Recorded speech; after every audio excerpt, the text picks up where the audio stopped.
Well, this is very significant, given the fact that over the past few months we've seen several attempts by women to try to access the temple. That follows a Supreme Court ruling back in September, where they decided that, in fact, this decades-old ban on women between the ages of 10 and 50, that's what's considered to be menstruating age by the authorities, should be lifted. So the Supreme Court decided that that ban should be ended. Following that, in recent months, there have been these attempts by women to actually gain access to the temple, to worship there, but they were blocked on every occasion by violent protesters. So it's been that process of several women attempting to gain access, and now these two women have finally gained access to the temple. So this is considered extremely significant.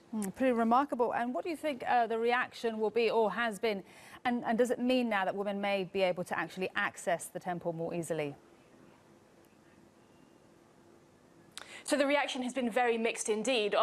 In terms of those who support women's rights, they think this is great that two women have finally managed to enter that shrine and worship at the temple in Kerala. However, there's also been anger on the part of some very sort of more traditional Hindus.